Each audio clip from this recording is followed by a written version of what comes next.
All right, here we go. You ready? All right. Miyagi. That's not good. Hiya. Wax on. Patty cake? Wax off. Patty cake. Patty. On. Patty cake. Off. Oh.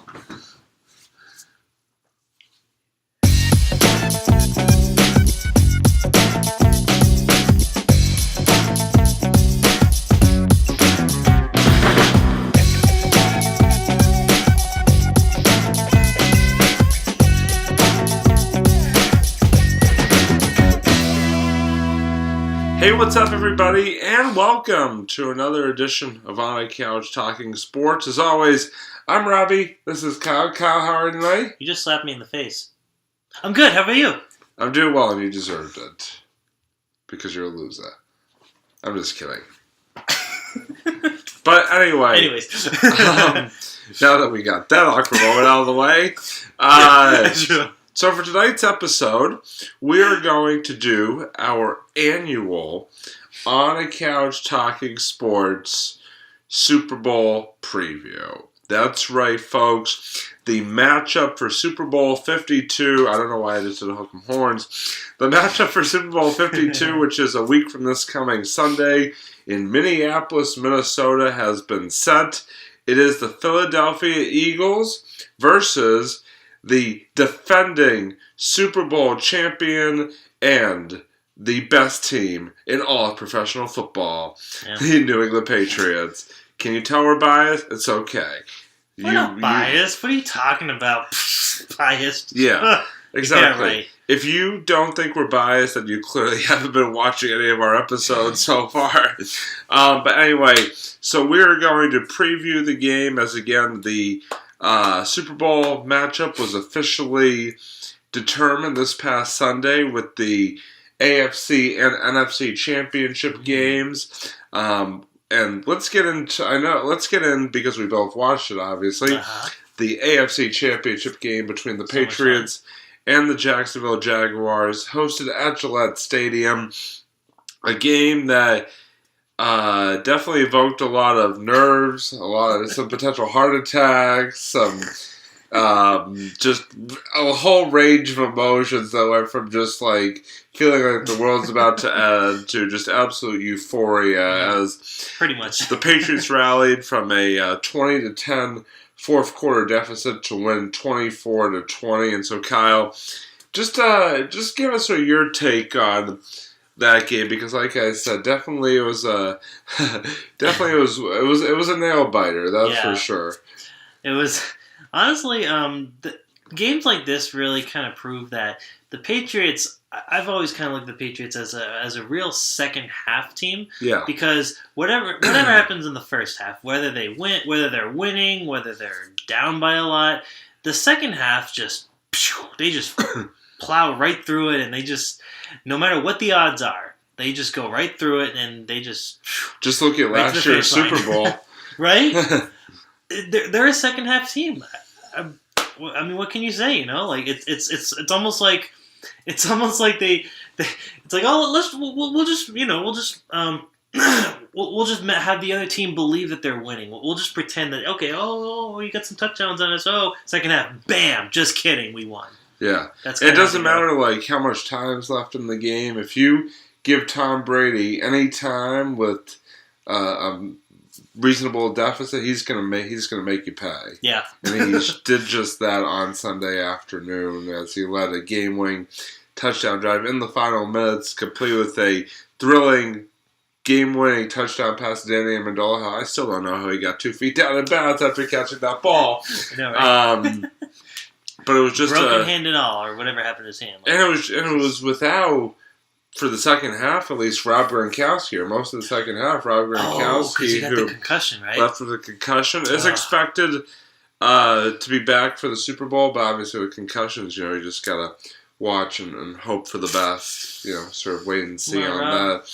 But yeah, I mean, it was a thrilling game, and you do have to give a lot of credit to Jacksonville, because I mean they gave the Patriots quite a game. I think a much better game than a lot of people expected them to give. Yeah, although, they were clearly the underdogs. They were very, very much, because I don't think they hadn't gone that far in a while, right?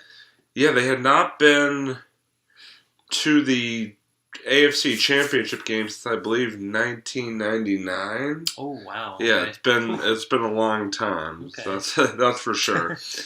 But yeah, I mean, just credit where credit's due. I mean, the Jaguars, they battled, they fought, but just made some mistakes at the end. And when you make mistakes against the Patriots, they're going to make you pay, and that is what certainly happened. On Sunday in Foxborough. It was a home game for the Pats, so it's it's hard for Yeah, I mean, anytime you come into Gillette Stadium, you better be bringing it because Pats Nation is certainly going to be bringing it, and they certainly were on Sunday, and it has been brought in. They got the job done, and now move on, like I said, to their second straight Super Bowl. Yep. Third in 4 years to take on, as I said, the Philadelphia Eagles, who got there by way of a kind of dismantling of the Minnesota Vikings on Sunday. 38-7, I believe, was the final. Oh, wow, really? Score. Yeah, the Eagles kind of dominated that one from start to finish, which was surprising because the Vikings were expected to at least keep it close, if not win that game by a lot of people. But the Eagles, they were at home, top seed in the NFC, although they were missing Carson Wentz, who's missed the last. Sorry, we have our glorious fans. We have fans are just walking by. We just said it's so popular. But yeah, missing Carson Wentz. Who's missed the last part of the season due to an injury. So Nick Foles stepping in, but definitely showing why, a lot of people consider him to be a pretty adequate backup with his performance on Sunday. And again, the Eagles back in the Super Bowl for the first time since they lost to the Patriots back in 2003. That long ago? Or 2004, excuse me, 2004. Wow. Okay. Yeah, it's funny because the last time 14 years ago that the Patriots made back-to-back Super Bowls, they won both, and the second victory was against the Eagles. So it's kind of it's a little interesting coincidence there of a footnote. But but yeah, so it should be exciting. So Let's get into this game, Kyle, because, again, we've got the top team in the AFC versus the top team in the NFC. Obviously, the Patriots, even with injury problems this year and just, different things going off the field, like with Tom Brady's hand and the whole saga surrounding, some believed tension within the organization and trading Jimmy Garoppolo and the Patriots somehow continue they just find a way to win games, and especially that's what they did on Sunday. They found a way to win, and so now they are headed to their second straight Super Bowl, third in 4 years, a chance for their sixth title, all with Brady and Belichick as the coach-quarterback combination. I mean, this is going to be something special a week from Sunday. Oh, it always is. I mean, especially with them. Brady's getting ready. I even saw an article that he's apparently surgically placing his sixth finger and ready for that was the sort of joke, is that Brady's hand injury was actually them just surgically attaching a sixth ring to his fingers there. But these guys are on fire. They're it's funny because I look at all these posts and apparently the rest of the world hates us and oh, of course. Everybody else is rooting for the Eagles except in New England. I mean, seriously. We're the evil empire. Right? No, you're right. We're the evil empire of the NFL. Literally every other state that's not in New England, or apparently the state of North Dakota, from a map I saw earlier today, is rooting for the majority is rooting for the Eagles. We're I don't even know what we're like. We're one of those presidential elections where literally one candidate wins all. Basically wins 47 or 48 of the 50 states, and then the other candidate somehow managed to win maybe one state or two states. That is that right now. That's Patriots haters right there. Yeah. I mean, the Patriots hate is just flowing right now. It'll be flowing the next week and a half before we actually get to Super Bowl Sunday. Oh yeah, yeah. We'll definitely do an episode on that too once we've all seen it, and Yeah, we'll definitely do a Super Bowl recap. But yeah, so I mean, let's sort of try to play analyst here for a second. we know we're so good at that. So give me, if you had to choose, give me 3 keys. First of all, for the Patriots, give me 3 keys that will help the Patriots if they want to win their second straight Super Bowl on Sunday.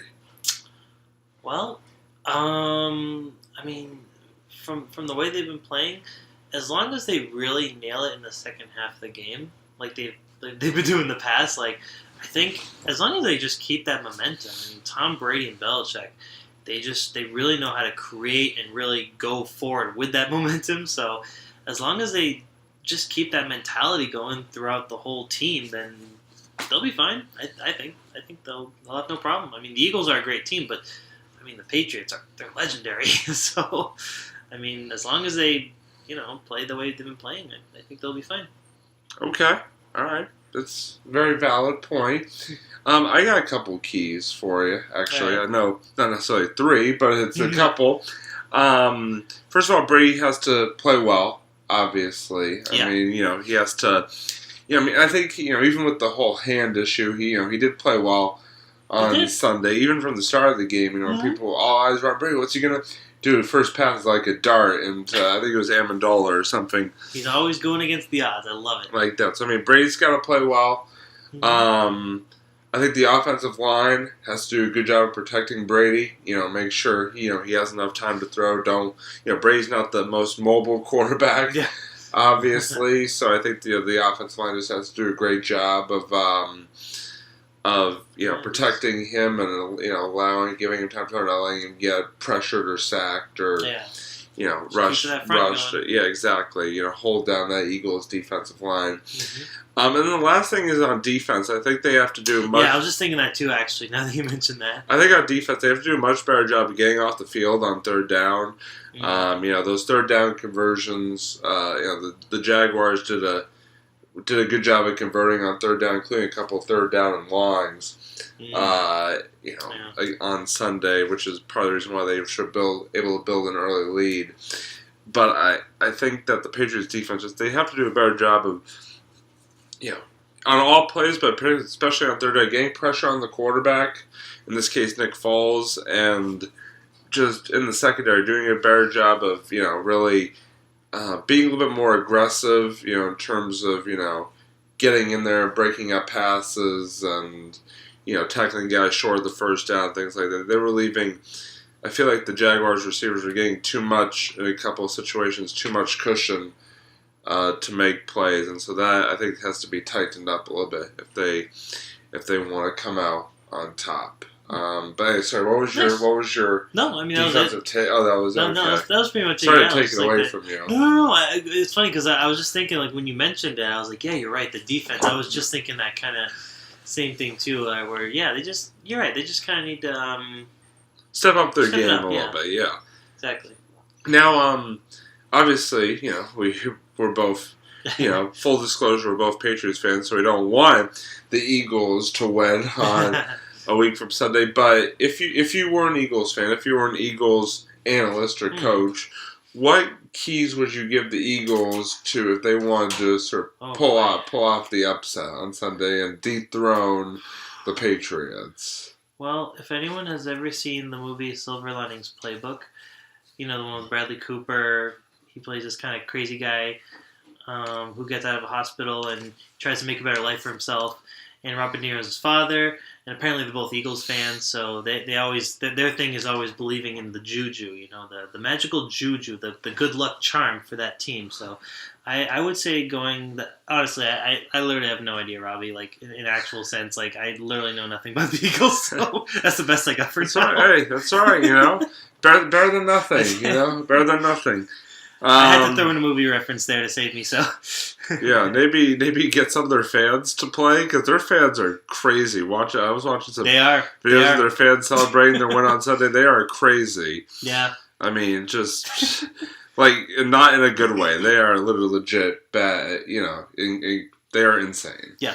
They literally tore apart the city over a football game on Sunday. That level of crazy. But my keys are this: is that it kind of, I hate to say it, but it's kind of similar to the Patriots ones. I feel like Nick Foles has to have a good game. Mm-hmm. Sort of get going early.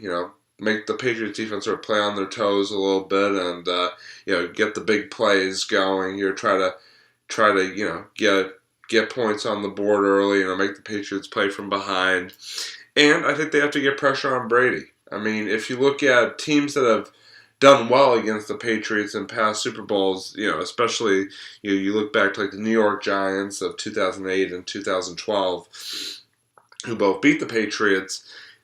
Their big key was that their defensive front got a really good pass rush going, got pressure on Brady, sacked him a few times, made him hurry some of his throws, and it really sort of disrupted his timing and his, their game, the Patriots' game plan, and really helped minimize, the Patriots' scoring output and gave the Giants in that case a chance to win the game.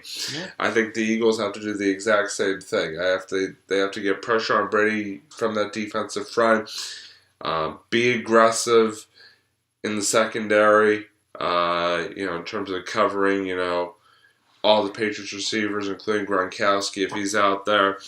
And like I said, just just get good play from both their offensive and defensive lines. I mean, the trenches, as you know, being a former lineman, the trenches can win or lose you a football game. Yeah. It truly is. And you nailed it. If the Eagles can do that, especially on the defensive front, they may have a chance of this. So they could keep it close into the fourth quarter.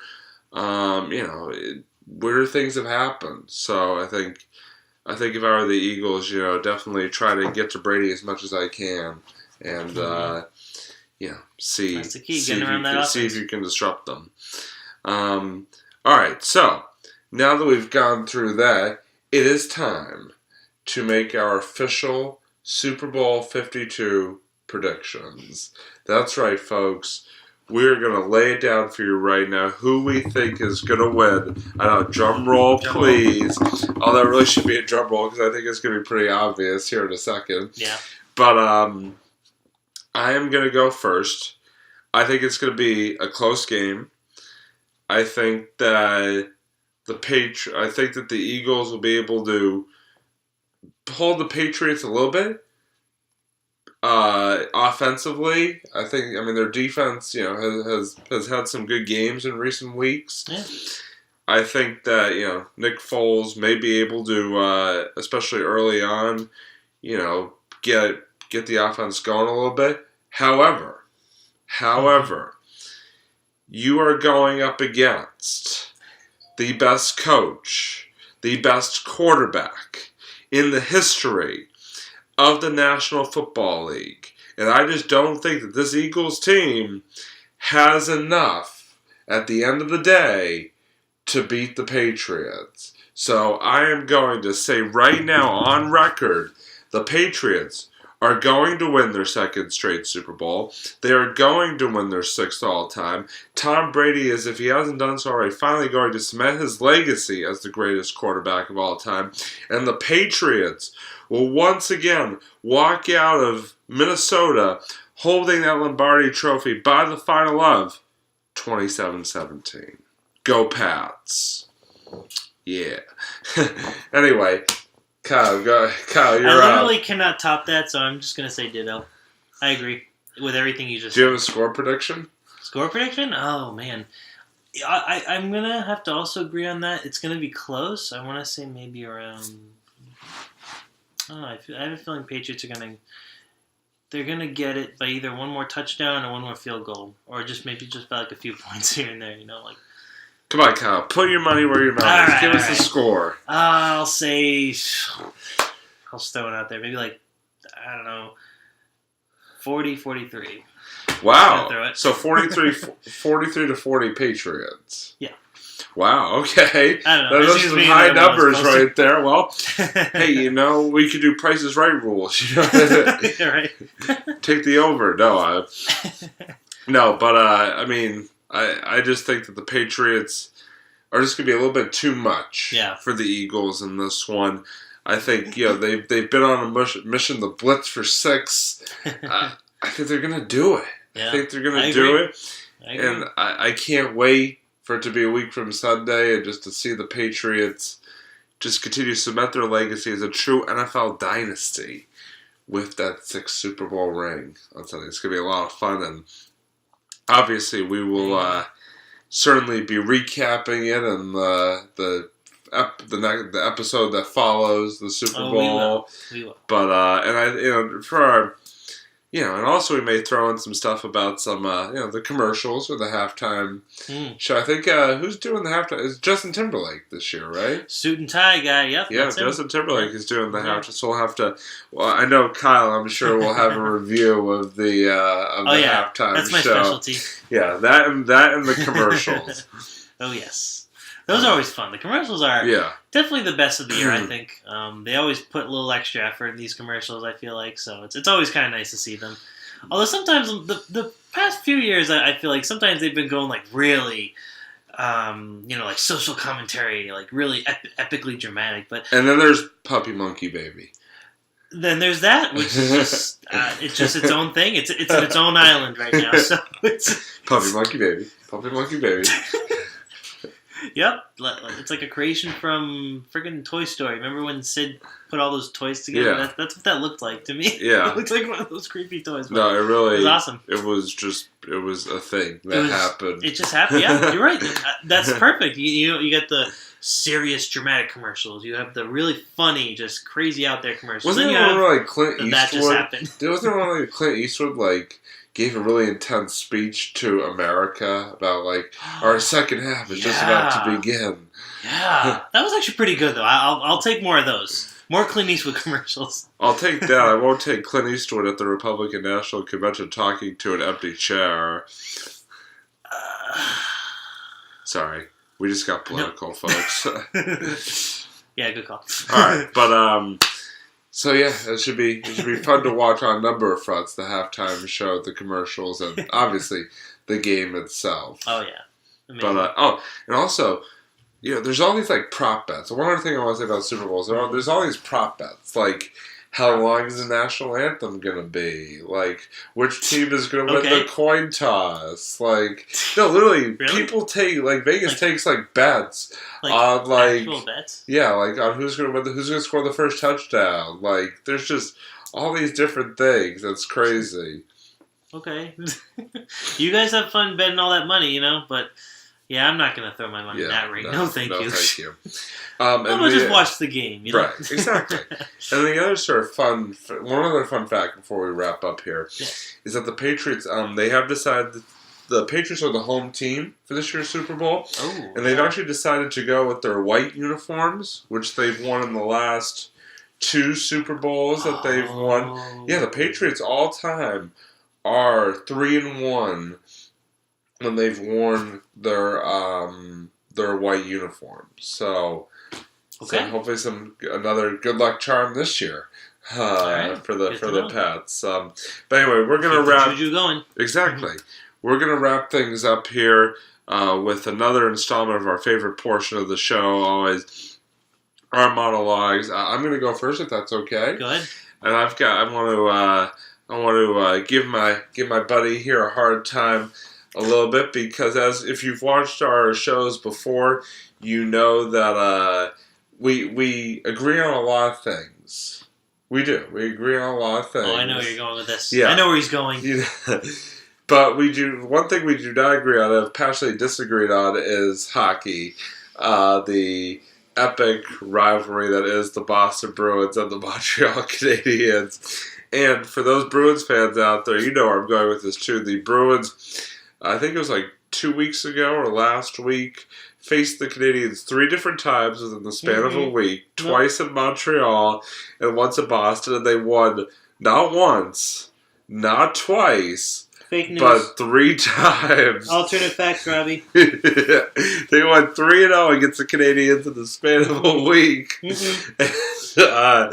Sorry, just hold your head down. I think you're talking about the Bruins in an alternate universe. Not this universe, Robbie. Nope, we're in a different timeline now. Nope. Don't believe it. Don't believe him. He's lying. He's alternate Robbie from the future. Shh, don't tell my secret. But anyway, yeah, so the Bruins... Yeah, they went 3-0 against the Canadians in the span of a week, including 2 wins in Montreal. That's a great look for you, by the way. Thank you. So I just wanted to say, Bruins, thank you for giving me something to rib this guy about on this episode as the Bruins just dominate the rivals from up north. What happened, Canucks? What happened? No, that's a different team. That's Vancouver. No, but... What happened, Canadians? What happened? What's going on this year? What are you doing? Just skating? It's because you suck. Just skating around, just not even worrying about goals. Just, no, I'm just going to... Instead of...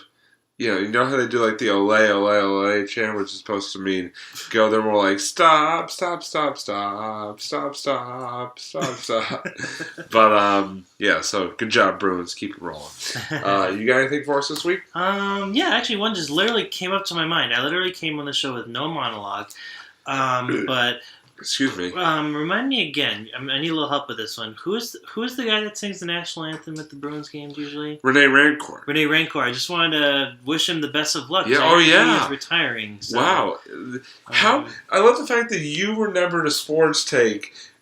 You remembered a sports take that I had forgotten about. What is happening? Whoa! What is here? Whoa. I know. But yeah, no. Sorry. Anyway, continue. No. I mean, no. That's not. I mean. I'm surprised I remember that too. It literally just popped in my head when we were talking about Bruins. I'm like, oh yeah, that's right, this guy. Yeah, Rene Rancourt did retire. Yeah, he was singing the national anthem. Great singer. How long has he been around? Oh, he's been doing it for at least like 20 years or so. 20 years. Yeah, or maybe I don't know. But he's been around for a while. Yeah. The funny thing is, I've actually seen Rene Rancourt in person twice. Really? Yeah, I saw him. No way.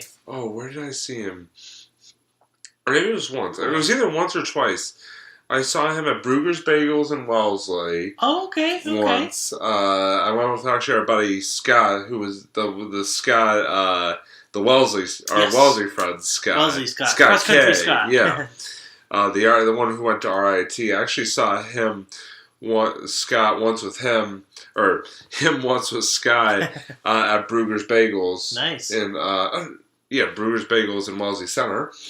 And he actually waved to Scott because we were both wearing Boston sports gear that day, so he kind of gave us one of these. He knew you guys knew. He's like, oh, these guys know. Yeah. These guys know who I am. And then I saw him another time at at Panera Bread in Natick on Route 9. Oh, cool. So right. Yeah, so I've big fan of the breakfast. Love it. Well, no, that was for lunch actually, but still. But yeah, I've laid eyes in person on Rene Rancourt, other than just at Bruins games. So, nice. Yeah, Rene, we wish you the best in retirement, and we wish you were still going to be singing national anthems. But yeah, there's not going to be many people as expressive as him. That was the greatest. The fist pump, he would do. At the end, right when he hit that note, that was great. Yeah, but good luck, man. Yeah, exactly. You couldn't have said it better. All right, well, we hope that whoever you root for, you enjoy the Super Bowl a week from Sunday responsibly, with friends, family, by yourself, wherever you may be watching, whether you're watching on your phone or on TV or listening on the radio. I mean, it's bound to be an exciting game as always, and we can't wait to see the New England Patriots hoist up another Lombardi trophy. That's right. Go get it, Tom. And Bill, and all the rest of the Patriots. The rest of them. Yeah. But anyway, that's going to do it for this week's edition of On a Couch Talking Sports. As always, for Kyle, I'm Robbie, signing off here. Thank you for watching, and go Pats. Signing off.